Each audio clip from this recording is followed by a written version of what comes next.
آخری چیز ہے، اس کے بعد بھی اگر آنکھ نہیں کھلتی کسی انسان کی تو میں نہیں سمجھتا کہ وہ اپنے گرد اس نے جو یہ فلا تزکوا انفسکم، اس نے جو اپنے گرد تزکیہ نفس کا ایک مصنوعی حالہ بنا لیا ہے، کبھی بھی وہ اس حالے سے نکل سکے گا اگر اس حدیث سے بھی آنکھ نہ کھلی۔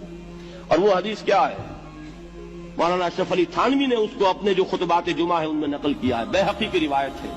اوحى اللہ عز وجل الى جبرائیل علیہ الصلوۃ والسلام ان اقلب مدینۃ کذا وکذا باہلھا، اللہ نے حکم دیا حضرت جبرائیل کو فلاں فلاں بستیوں کو الٹ دو اس کے رہنے والوں سمیت۔ قال فقال، حضور نے فرمایا، اس پر حضرت جبرائیل نے عرض کیا بارگاہ خداوندی میں، ان فیہا عبدک فلانا لم یعصک طرفۃ عین، پروردگار اس بستی کو الٹ دوں،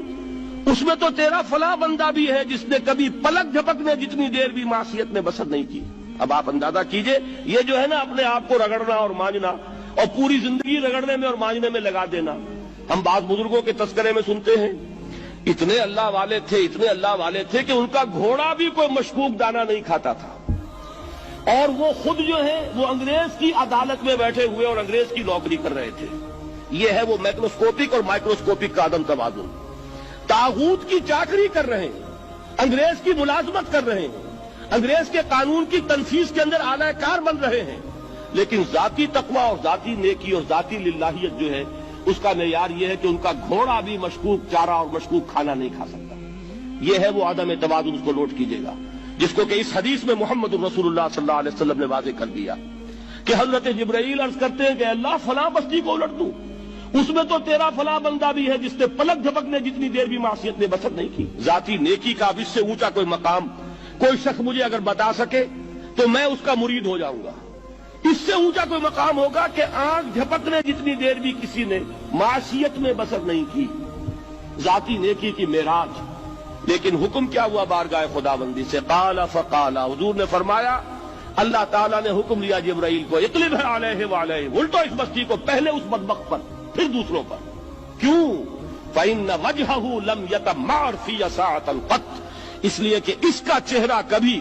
میری غیرت میں سرخ نہیں ہوا، اس چہرے کا رنگ نہیں بدلا۔ بے غیرت انسان،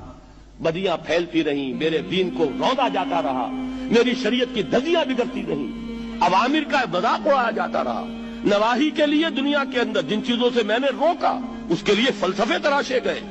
اور یہ لگا رہا مست رکھو ذکر و فکر صبح گاہی میں اسے، یہ سوائے ذاتی اپنے اس اصلاح کے اور ذاتی تقوی کے اور ذاتی نیکی کے اور ذاتی عبادت گزاری کے یہ میدان میں نہیں آیا، اس کا خون نہیں کھولا کبھی،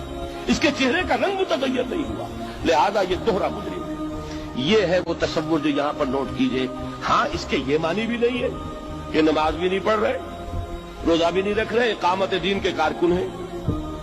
فرض نماز آ گئی ہے وہ چلی جا رہی ہے، جماعت کا کوئی اہتمام نہیں ہے۔ اب یہ دو انتہائیں ہیں، ایک انتہا یہ کہ وہ تزکیہ نفس جو ہے اسی میں وہ رگڑنے اور مانجنے کا عمل جاری ہے، ایک یہ کہ اس کا سرے سے کوئی تعلق ہی نہیں، اپنی ذات سے بحث ہی نہیں۔ وہ کیفیت وہ ہو گئی ہے جو یہود کی آئی ہے قرآن مجید میں کہ تامرون الناس بالبر وتنسون انفسکم وانتم تتلون الکتاب، کیا تم لوگوں کو نیکی کا حکم دیتے اور اپنے آپ کو بھول جاتے؟ یہ دوسری انتہا ہے۔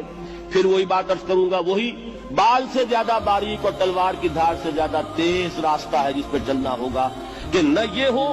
کہ وہ مبالغہ ہو رہا ہو، اپنی ذاتی اصلاح میں تو مبالغہ کی حد تک آگے جا رہے ہیں، اور دوسرے یہ کہ اپنے دین کی تبلیغ و اشاعت، اقامت دین کی جدوجہد، اس کا خانہ ہی نہیں کھولا زندگی